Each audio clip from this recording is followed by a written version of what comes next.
Olá a todos que nos acompanham para esta aula a respeito de procedimentos penais. Meu nome é Edson Knippel. Em primeiro lugar, gostaria de agradecer ao convite formulado pela OAB São Paulo, Departamento de Cultura e Eventos, presidido pelo Dr. Humberto D'Urso, na gestão do nosso presidente Luiz Flávio Borges D'Urso. O tema que nós vamos tratar hoje é um tema recorrente, é um tema bastante importante, é um tema bastante discutido no meio forense, no meio acadêmico, que desperta a atenção de todos. Desperta a atenção de advogados, desperta a atenção de estudantes, e esse tema foi objeto também de publicação de nossa autoria, em coautoria com os autores Ana Paula da Fonseca Rodrigues e Henrique Zelante, a nossa obra a respeito de procedimentos penais, uma visão de defesa sobre os procedimentos ordinário, sumário e do júri. Esse livro contou com a nossa experiência como palestrantes da OAB São Paulo, percorrendo várias cidades do interior, do litoral, e lá nós pudemos levantar as dúvidas dos colegas e também aprimorar essa obra que foi editada recentemente. Em relação a procedimentos penais, o que é importante dizer nesse encontro? Nós temos, de forma clara, no Código de Processo Penal, como é que se dá a divisão agora de procedimentos comuns e de procedimentos especiais. O Código de Processo Penal é claro em relação a isso, a partir da reforma de 2008. Procedimentos comuns são ordinário, sumário e sumaríssimo. O que não for ordinário, sumário e sumaríssimo é considerado, portanto, procedimento especial. Por exemplo, havia dúvida se o procedimento do júri era procedimento comum ou procedimento especial antes da reforma. Hoje não há mais dúvida. Procedimento do júri é procedimento especial. Além do júri, nós temos outros procedimentos especiais, tais como dos crimes funcionais, do crime de tráfico de drogas, dos crimes contra a honra, dos crimes contra a propriedade imaterial. O que vai nos interessar neste encontro é falar a respeito dos procedimentos ordinário, sumário e do júri. Em primeiro lugar, é importante dizer que mudou o critério para a fixação do procedimento comum. Procedimento comum, nós vimos que pode ser ordinário, sumário ou do júri. Agora, o que vai ser levado em conta para a fixação deste procedimento é justamente a quantidade de pena. Antes da reforma, os colegas lembram que nós levávamos em conta a espécie de pena, reclusão ou detenção. Hoje não mais. O que vai ser levado em conta, o que vai ser contabilizado, é justamente a quantidade de pena. Como é que fica essa questão, então? Se a pena for maior ou igual a 4 anos, nesse âmbito dos procedimentos comuns, pena maior ou igual a 4 anos, e nós vamos considerar a pena máxima prevista na norma penal, a pena máxima prevista no tipo penal, o procedimento é ordinário. Se a pena for menor que 4 e maior que 2, essa pena prevista no tipo penal, pena máxima e abstrato, o procedimento será sumário. Agora, em relação ao procedimento sumaríssimo, não houve qualquer tipo de alteração. Quanto ao procedimento sumaríssimo, nós continuamos tendo as contravenções penais e os crimes cuja pena máxima, em abstrato, seja menor ou igual a 2 anos. Para sofisticar um pouco esse raciocínio, se houver incidência de agravantes ou atenuantes no caso concreto, elas não serão consideradas nesta hipótese. Nós não teremos aqui, então, portanto, incidência de agravantes e atenuantes como critério para a fixação do procedimento. Agora, se nós tivermos causas de aumento ou causas de diminuição, que são aquelas expressas em forma de fração, muitas vezes o código fala, aumenta 1/3, diminui metade, estas causas serão consideradas. E elas serão consideradas, mesmo que seja em quantidade variável. Por exemplo, na tentativa, a pena é diminuída de 1 a 2/3. Ou no roubo majorado, a pena é aumentada de 1/3 até metade. Se for causa de aumento, nós vamos aumentar o máximo possível. E se for causa de diminuição, nós diminuímos o mínimo possível, sempre para obter a pena máxima prevista no tipo penal. Por que é importante verificar esta questão da fixação do procedimento ao caso concreto? A relevância disso, a importância disso, é dar aplicação efetiva ao princípio do devido processo legal. Se o procedimento não for fixado da forma correta, no caso concreto, nós teremos, então, nulidade processual desde o início. Macula o processo de vício, nós temos aqui que refazer completamente o processo. Vamos verificar agora algumas considerações referentes ao procedimento ordinário. Este procedimento ordinário, é importante nós estudarmos esta forma de procedimento, porque ele é um procedimento padrão, utilizado em outros tipos de procedimento, seja comum, seja especial, nós vamos ter aqui menção ao procedimento ordinário. Como é que começa? Como é que se inicia este procedimento ordinário? O procedimento ordinário, ele começa com o oferecimento da inicial acusatória. Esta inicial acusatória pode ser uma denúncia, pode ser uma queixa-crime, dependendo do tipo de ação penal. Essa inicial, seja ela denúncia, seja ela queixa, deve respeitar aqueles requisitos previstos no artigo 41 do Código de Processo Penal. Quais são estes requisitos? Nome e qualificação das partes, descrição do fato criminoso, classificação jurídica do fato e rol de testemunhas. No procedimento ordinário, podem ser arroladas até 8 testemunhas. Oferecida a inicial, os autos seguem para a conclusão, seguem para o juiz, e o juiz desta conclusão poderá receber ou rejeitar a inicial. Quando é que ele recebe? Recebe quando a inicial for elaborada de acordo com o artigo 41 do Código de Processo Penal, são esses requisitos que nós vimos momentos atrás. Recebe quando houver indícios de autoria e prova da materialidade, e recebe quando não houver nenhum fato impeditivo, suspensivo ou extintivo da pretensão punitiva. Nestas hipóteses, o juiz recebe a inicial. Uma questão importante que não foi tratada pela reforma, mas que eu tenho uma visão pessoal a respeito disso, gostaria de trazer para você nesse momento. A reforma não obrigou uma fundamentação mínima deste ato de recebimento da inicial. Isto não vem contemplado expressamente no texto da reforma. Creio que seja imperioso, creio que seja imprescindível que haja esta fundamentação mínima, que haja esta motivação mínima a respeito do ato que recebe a inicial, uma vez que se dará início ao processo. Alguns podem dizer o seguinte, mas não pode haver fundamentação porque haverá pré-julgamento. Frisei que a fundamentação será mínima, aquela fundamentação que indique onde é que estão os indícios de autoria e a prova da materialidade delitiva. Para impugnar o ato que recebe a inicial, não cabe qualquer tipo de recurso neste procedimento. Então, nós não teremos recurso para impugnar a decisão que recebe a denúncia ou queixa. Em relação à medida que se pode tomar, nós podemos pensar na impetração de habeas corpus por falta de justa causa, conforme o caso concreto.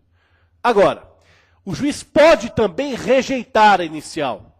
Quando é que o juiz rejeita a inicial? Quando uma das hipóteses do artigo 395 do Código de Processo Penal estiver preenchida. 395, que traz as hipóteses de rejeição, agora nós não temos mais previsão no artigo 43, que foi revogado pela reforma de 2008. Quais são as causas previstas, então, nesse artigo 395? Primeira delas, inépcia. Inépcia da inicial. Inicial inepta é aquela que não narra o fato detalhadamente, por exemplo. É aquele fato narrado genericamente. Denúncia genérica, inicial genérica, ela é, portanto, inepta. E isso gera rejeição da inicial. Segunda causa de rejeição, se faltar condição da ação ou se faltar pressuposto processual. Condição da ação, nós temos aqui aquelas clássicas previstas no processo civil. Elas podem ser genéricas e podem ser específicas. Quais são as genéricas? Legitimidade de parte, interesse de agir e possibilidade jurídica do pedido. Quais são as especiais ou específicas? A representação da vítima e a requisição do ministro da Justiça, lá nos crimes de ação penal pública condicionada. Pressuposto do processo, nós podemos pensar na competência. Se o juízo for incompetente, a inicial deve ser também rejeitada. Terceira e última causa de rejeição da inicial. Falta de justa causa. Vamos imaginar que o fato seja atípico. Se o fato for atípico, nós temos, então, falta de justa causa. Numa destas três hipóteses, o juiz rejeita a inicial. Qual que seria, então, o recurso cabível para impugnar a decisão que rejeita a inicial? Recurso cabível é o recurso em sentido estrito. Vamos imaginar, então, que a inicial tenha sido recebida. Se a inicial foi recebida, o juiz manda citar o acusado. Esta citação é um instituto que faz com que o acusado, o réu, ele seja chamado ao processo. E pode ser feito, em regra, isso se dará de forma presencial, se dará por intermédio do oficial de justiça, por instrumento do mandado de citação. Excepcionalmente, o que nós temos? Como exceção, duas modalidades, edital e também a possibilidade da citação por hora certa. Nós temos aqui duas possibilidades de exceção. Edital, quando o acusado não for encontrado, e a grande novidade relacionada à citação, que diz respeito à citação com hora certa. Como é que fica essa questão da citação com hora certa? O Código de Processo Penal apenas menciona a citação com hora certa e não diz como é que ela deve ser realizada. Portanto, nós vamos usar de forma subsidiária o Código de Processo Civil, que instrumentaliza a citação por hora certa. Vale dizer o quê? Que o oficial de justiça deve comparecer por 3 vezes no endereço constante nos autos ou nos endereços constantes nos autos. Deve haver suspeita de ocultação. Na 3ª vez, ele avisa que irá retornar, marca uma data, avisa alguém que esteja na casa ou um vizinho, por exemplo, e volta neste dia, ou no dia seguinte, ou no dia agendado. Se o acusado estiver lá, ele faz a citação. Se o acusado não estiver lá, ele dá por citado e depois faz uma comunicação por escrito. Então vejam que esta citação por hora certa, que era típica do processo civil, ela foi trazida para o processo penal. Nós temos então, nos dias de hoje, após 2008, a possibilidade de existir citação por hora certa no processo penal. Uma vez citado o acusado, ele deve oferecer resposta à acusação. Então veja só, ofereceu a inicial, o juiz recebeu a inicial, ocorreu citação. Na sequência nós temos o quê? Na sequência nós temos o oferecimento da resposta à acusação. Esta resposta à acusação é a primeira manifestação da defesa técnica em relação ao objeto daquele processo. Primeira manifestação da defesa técnica em relação àquele processo. Resposta à acusação também pode ser chamada de resposta inicial, resposta escrita ou defesa inicial, defesa escrita. Não há problema em relação a essa nomenclatura. Qual que é o prazo para oferecer resposta à acusação? O prazo para oferecimento da resposta à acusação é de 10 dias. E a lei diz que 10 dias contados a partir do cumprimento do mandado. Não é 10 dias a partir da juntada do mandado, e sim 10 dias a partir do cumprimento do mandado de citação. Em relação ao conteúdo da resposta à acusação, a lei manda que a defesa traga todos os argumentos de seu interesse nesta peça processual, seja matéria preliminar, seja matéria de mérito e também, principalmente, aí prazo preclusivo, arrolar testemunhas, no máximo 8 testemunhas. A lei manda que a defesa traga tudo o que lhe interesse nesta peça, que a defesa mencione tudo que seja do interesse do acusado neste momento processual. Porém, nós temos uma posição firmada em relação a isso, que o objeto da resposta à acusação dependerá da possibilidade de, uma vez alegado, implicar na absolvição sumária. Na nossa visão, só deve ser alegado pelo advogado, só deve ser trazido pela defesa aquele argumento que puder implicar na absolvição sumária.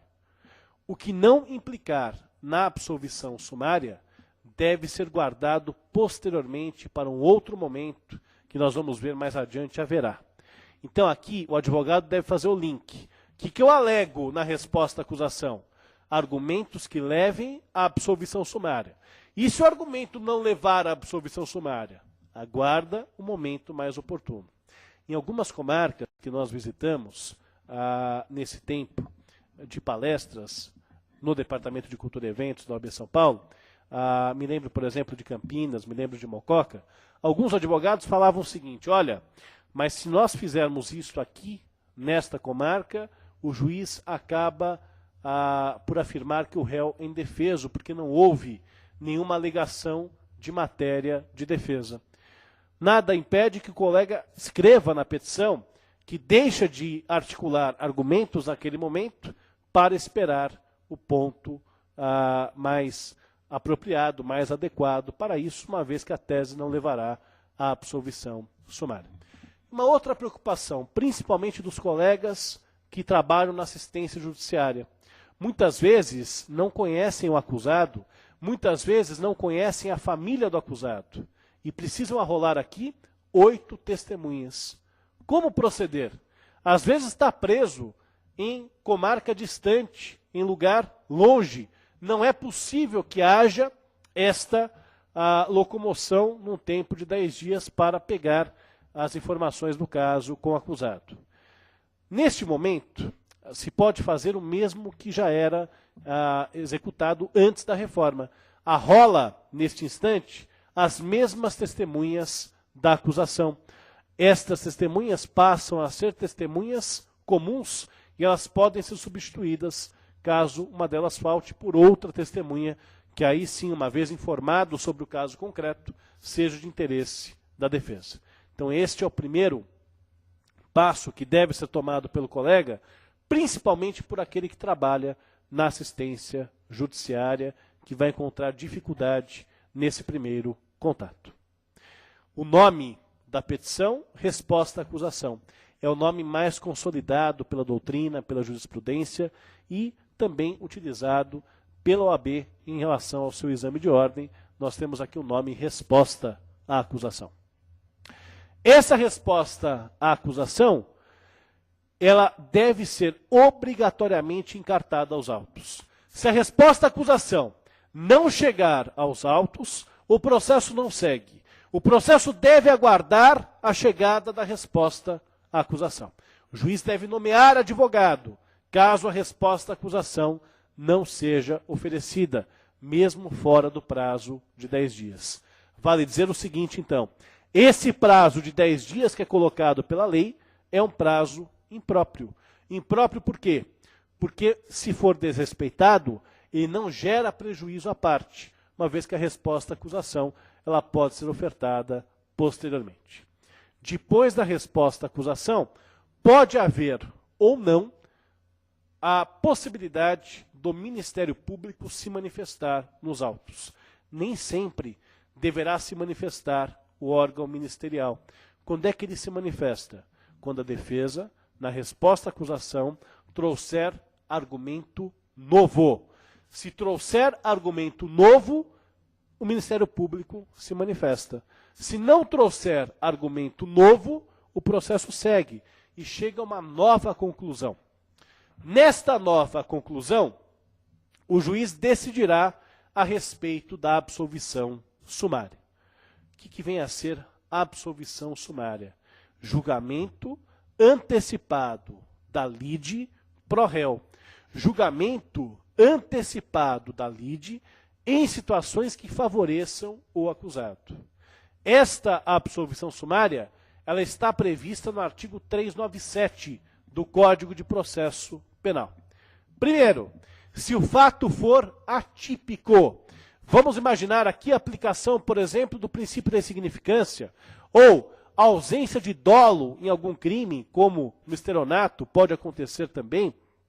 Então aqui, primeira hipótese, fato atípico. Segunda hipótese, excludente de ilicitude, incidência de uma das causas excludentes de ilicitude, lá previstas principalmente no artigo 23 do Código Penal. Estado de necessidade, legítima defesa, exercício regular de direito e estrito cumprimento do dever legal. Terceira causa de absolvição sumária. Nós temos aqui a excludente de culpabilidade. A lei faz uma ressalva. Ela fala em excludente de culpabilidade e faz uma ressalva em relação à inimputabilidade. Por que esta ressalva em relação à inimputabilidade? Porque se o réu for declarado inimputável, o juiz tem que absolvê-lo de forma imprópria e aplicar medida de segurança. Medida de segurança tem natureza de sanção penal.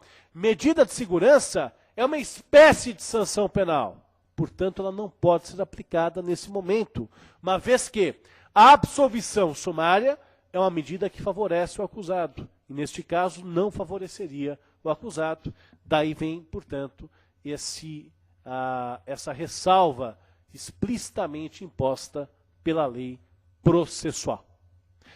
Última causa excludente uma última causa que dá vazão à absolvição sumária. Causa extintiva de punibilidade. Causa extintiva de punibilidade. Estas causas extintivas de punibilidade são aquelas principalmente previstas no artigo 107 do Código Penal. Rol ilustrativo, rol exemplificativo do artigo 107 do Código Penal. Nós temos outras causas fora do artigo 107. Nem seria necessário que o legislador constasse, dentre as hipóteses de absolvição sumária, a extinção de punibilidade, uma vez que é matéria de ordem pública e pode ser reconhecida a qualquer momento, inclusive de ofício. Então veja só, estas são as 4 causas que levam à absolvição sumária. Fato atípico, excludente de ilicitude, excludente de culpabilidade, exceto inimputabilidade, e extinção de punibilidade. Nestas 4 causas, o juiz pode absolver sumariamente. Presta atenção no seguinte, aqui está o objeto da resposta à acusação. O que o advogado deve alegar na resposta à acusação? Deve alegar na resposta à acusação tese que leve à absolvição sumária. Portanto, se for, por exemplo, excludente de ilicitude, vale a pena o advogado alegar na resposta à acusação, porque isso pode gerar a absolvição sumária.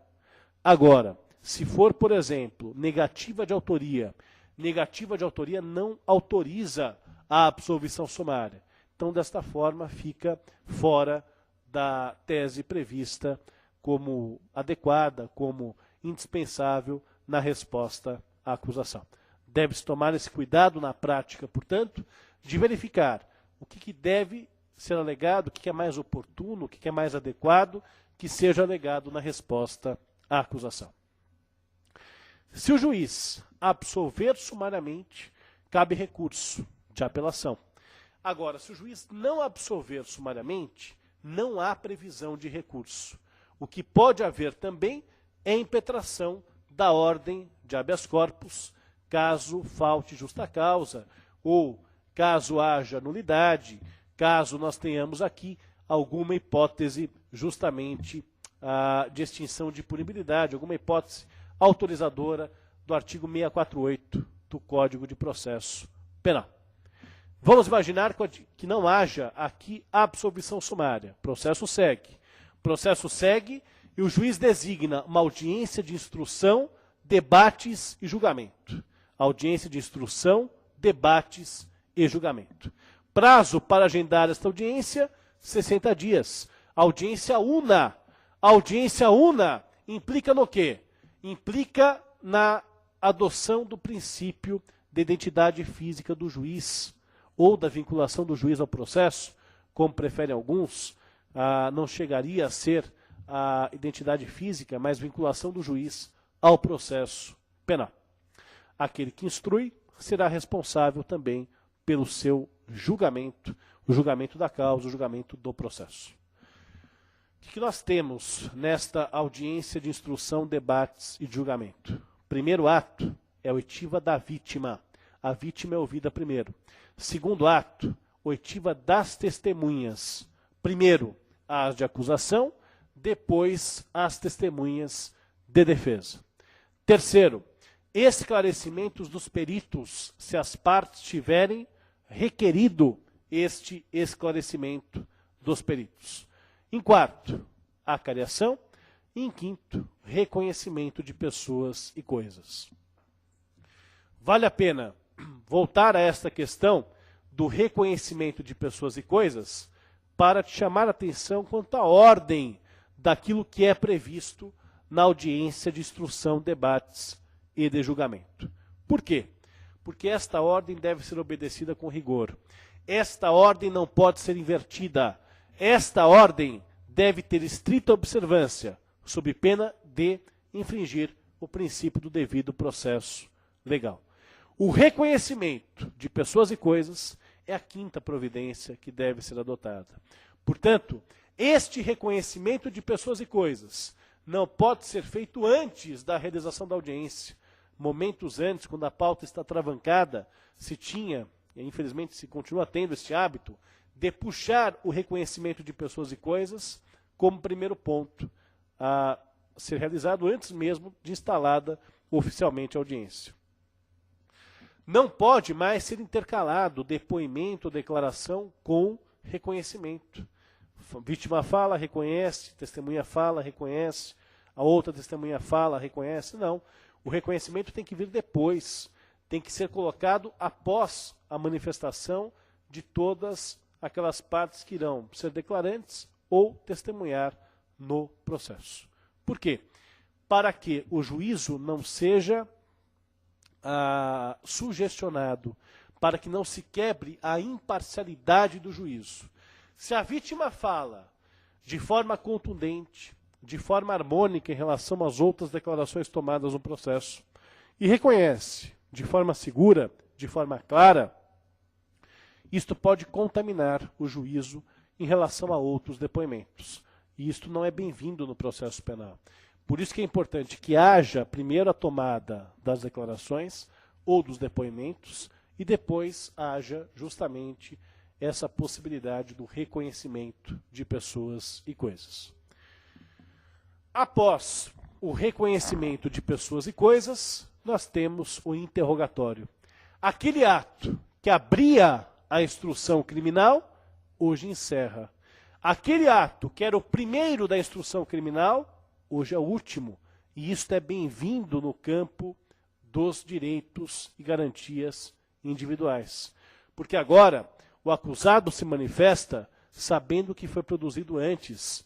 O acusado dá sua versão após todas as versões terem sido tomadas no decorrer do processo. Isso garante muito mais a ampla defesa. Isso é benéfico ao acusado, além de se adequar de forma mais clara ao finalismo penal. Prestem atenção no seguinte: é fundamental, é indispensável que o advogado tenha contato com o acusado momentos antes do seu interrogatório. Não pode ser momentos antes da instalação da audiência. Tem que ser momentos antes da realização do interrogatório. Isto é fundamental, isto é indispensável para que nós tenhamos aqui esse exercício da ampla defesa. Para os colegas, como nós dissemos antes, que fazem trabalho junto à assistência judiciária, vamos imaginar que você não teve contato com o acusado antes de elaborar a resposta à acusação. E nesse momento, o acusado te traz o nome de uma testemunha que não consta no processo. Vale para o colega da assistência, mas vale para qualquer colega que atue no processo. O acusado traz um nome novo. Se olha no processo, não tem esse nome. Instrua o acusado a mencionar o nome dessa pessoa e formule um pedido ao juízo no sentido de que esta pessoa seja ouvida como testemunha referida, portanto, testemunha do juízo. É uma forma de mitigar o rigor da resposta à acusação. Se tiver um nome novo, esse nome novo deve ser observado, deve ser mencionado, deve ser referido pelo acusado no seu interrogatório, e aí nós vamos ter, portanto, a possibilidade de ouvi-lo posteriormente. Depois do interrogatório, nós temos um momento em que as partes poderão requerer diligências complementares. Veja só, diligências complementares. O artigo 499, antigo artigo 499, não existe mais, que era cumprido anteriormente de forma escrita, hoje é cumprido de forma oral. Nós continuamos a ter um momento que as partes podem requerer diligências, só que agora de modo oral, de modo verbal. É esse momento aqui que você pode pedir para que seja ouvida a testemunha referida. Neste instante pode ser pedido para que seja ouvida a testemunha referida. Terminada essa fase, vamos imaginar que houve pedido de diligência e o juízo deferiu o pedido de diligência. Então, ou acusação ou defesa formulou um pedido de diligência e o pedido foi deferido. A audiência é suspensa e os debates orais, que seria o próximo passo, são substituídos por memoriais. Também haverá memoriais se o número de acusados for alto ou ainda se o caso for complexo. Para a defesa, é muito melhor que haja a substituição, a conversão dos debates orais em memoriais. Isto permite que a defesa seja melhor pensada, melhor refletida, mais maturada e que isto venha no processo de uma forma mais clara. Costumo dizer em palestras que o prato da acusação é feito no momento em que a inicial é oferecida. Já o prato da defesa é elaborado mais adiante, é elaborado na resposta à acusação. E isso demanda preparo, isso demanda cuidado, demanda técnica, e essa técnica deve ser cumprida com rigor, e isso será feito com toda certeza, por mais experiente que seja o colega, por mais capacitado, por mais gabaritado, o seu trabalho será melhor executado nos memoriais do que nos debates orais. Haverá sentença depois da manifestação das partes. Havendo debates orais, o prazo é 20 minutos, prorrogáveis por mais 10. Primeiro fala a acusação, depois fala a defesa, em qualquer um dos casos. E aí o juiz sentencia. Esta sentença, se ela for condenatória, o juiz pode fixar o valor mínimo de indenização referente à reparação do dano. Então, isso poderá ser feito pelo juízo também. Então, aqui está, de ponta a ponta, procedimento ordinário para você. Vamos lá, retomar então? Começa com o oferecimento da inicial. Depois, o juiz recebe ou rejeita a inicial. Se ele receber a inicial, ele determina a citação do acusado. Se for citado, oferece resposta à acusação. Os autos seguem para que o juízo verifique ou não a possibilidade de absolvição sumária. Se não absolver sumariamente, é designada a audiência. O que tem na audiência? Houve vítima, testemunhas de acusação e de defesa, peritos, se as partes tiverem requerido. Nós temos depois a acariação, reconhecimento de pessoas e coisas, interrogatório. Depois, nós temos a fase de debates ou de memoriais e, por último, a sentença. Este é o procedimento ordinário. Procedimento sumário, nós temos pouquíssimas alterações relacionadas a este procedimento sumário. Quais são as alterações referentes ao procedimento sumário? Basicamente, 3 alterações. Ao invés de 8 testemunhas, são arroladas no procedimento sumário 5 testemunhas. Aquele prazo que era de 60 dias, ele é reduzido para 30 dias para a realização da audiência.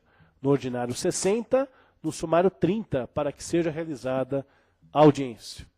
E uma flexibilidade menor em relação à interrupção ou suspensão desta audiência. Na prática, as mesmas hipóteses que autorizam no procedimento ordinário também autorizam no procedimento sumário, mas a lei faz restrições maiores em relação ao sumário. Só estas 3 alterações, testemunhas de 8 para 5, prazo de 60 para 30 e um rigor maior, uma flexibilidade menor em relação à suspensão da audiência para que haja uma celeridade maior. Alguns vão dizer, poxa, mas só essas 3 diferenças, será que era necessária a criação de um outro procedimento? A verdade é que o procedimento ordinário já ficou enxuto demais, não tem mais o que tirar. Então o procedimento sumário aqui ficou um pouquinho mais simples, só com 3 diferenças, e nós temos aqui então o procedimento sumário. Queria falar com você algumas palavrinhas rápidas a respeito do júri. Júri que continua sendo um procedimento bifásico. Na primeira fase, nós temos o juízo de admissibilidade da tese acusatória. Este juízo de admissibilidade da tese acusatória, ele pode ser comparado metaforicamente a um funil ou a um filtro. Nós vamos pegar a tese acusatória, vamos jogar nesse recipiente, neste funil, neste filtro, e vamos ver o que sai purificado. O que sair purificado é destinado ao julgamento pelo júri. Primeira fase, juízo de admissibilidade. Verificar se a tese acusatória é viável. Verificar se a tese acusatória é admissível, se ela pode ser submetida ao julgamento pelo júri. Na segunda fase, julgamento de mérito. Nós vamos julgar o fato, quem julga o fato é o jurado, e o juiz julga o direito. Então, na segunda fase, julgamento da responsabilidade penal, juízo de mérito. A primeira fase é praticamente idêntica ao procedimento ordinário. Começa com o oferecimento da inicial. O juiz recebe a inicial. Acontece citação. Depois, resposta à acusação. Manifestação do Ministério Público. Só que após isso, não há a possibilidade de absolver sumariamente. Resposta à acusação, manifestação do Ministério Público, e aí nós temos audiência de instrução, debates e julgamento. A ordem é a mesma. Nós vamos ouvir primeiro a vítima, se ela for sobrevivente, nós vamos ouvir também as testemunhas, primeiras de acusação, depois as de defesa, depois os peritos, se as partes tiveram requerido, em seguida a cariação, reconhecimento de pessoas e coisas, interrogatório, debates orais. Não há previsão de memoriais no procedimento do júri. Só que agora, o juiz não vai sentenciar exatamente. Tem 4 decisões que ele pode prolatar neste momento. Quais sejam? Pronúncia, impronúncia, absolvição sumária e desclassificação. Pronúncia, impronúncia, absolvição sumária e desclassificação. Prestem atenção no seguinte. Após a reforma de 2008, não há mais lugar para se falar no princípio do indúbio pro societá. Não há mais lugar para se falar em relação ao princípio do indúbio pro societá. Este princípio não vale, se é que valeu algum dia, para a primeira fase do tribunal do júri. Veja o seguinte, quando é que o juiz pronuncia? Quando ele estiver convencido dos indícios suficientes de autoria e da prova da materialidade. Estar convencido significa o quê? Ter certeza dos indícios suficientes de autoria e da prova da materialidade. Quando é que o juiz absolve sumariamente? Dentre outras hipóteses, quando ele tem certeza que o fato não existiu ou que o acusado não for autor ou partícipe. Se ele tem certeza dos indícios e da materialidade, o que ele faz? Pronuncia. Se ele tem certeza que não houve o fato ou que não foi o autor ou partícipe, o que ele faz? A absolvição sumária. A dúvida, portanto, se resolve no quê? Se resolve na impronúncia. Se houver dúvida depois do texto da reforma, na minha visão, ficou muito claro isso, na visão que também nós mencionamos na obra Procedimentos Penais, se houver dúvida, nós temos aqui, então, a possibilidade de impronúncia, ok? Impronúncia. Quais são os recursos cabíveis para impugnar cada uma dessas 4 decisões? Se for pronúncia ou desclassificação, cabe recurso em sentido estrito. Se for impronúncia ou absolvição sumária, cabe recurso de apelação. Então nós temos aqui uma modificação também relacionada aos recursos, isso deve ser verificado no caso prático. Quanto ao julgamento pelo júri, nós temos algumas mudanças. As partes não podem fazer menção, sob pena de nulidade, à sentença, a decisão de pronúncia, ou aquelas que confirmem a pronúncia, uso de algemas e ao silêncio do acusado. Isso é interessante para o acusado. O acusado, mesmo ausente, o júri pode ser realizado. Se ele estiver solto, basta que não compareça. Uma vez solto, basta que não compareça, o julgamento é realizado do mesmo jeito. Se estiver preso, basta que ele, numa petição, esclareça que não quer comparecer, petição também assinada pelo advogado, ele está isento de comparecer ao plenário. Então aqui nós temos estas possibilidades. Solto, basta que não compareça. Preso, é necessário que ele faça uma petição, subscreva junto com o seu advogado, para que ele também não compareça ao plenário do júri. Em relação ao tempo, nós temos modificações também quanto ao tempo destinado para a acusação e ao tempo destinado para a defesa. No caso de apenas um réu, a fala inicial, tanto da acusação como da defesa, essa fala inicial tem prazo máximo de 1h30. Então, no caso de um réu, inicialmente fala a acusação, depois a defesa, prazo para cada um, 1h30. Réplica e tréplica, 1 hora. Mais de um réu, 2 ou mais réus, nós temos uma fala inicial de 2h30 e réplica e tréplica de 2 horas. Quanto ao protesto por novo júri, existe uma divergência, e essa discussão se tornou bastante atual, quanto ao protesto por novo júri. Nós defendemos a seguinte posição. Protesto por novo júri é norma de natureza mista. Tem natureza penal e tem natureza processual. Natureza processual por ser recurso e natureza penal por ser justamente um direito à liberdade da pessoa. Então tem reflexo tanto penal como reflexo processual. Se é norma mista, o que acontece com o protesto por novo júri? Só retroage para favorecer o acusado. Extinguir o protesto por novo júri não beneficia o acusado. Portanto, esta norma que extinguiu o protesto por novo júri só vale para fatos futuros. Se o fato acontecer hoje, não tem protesto por novo júri em relação a esse fato.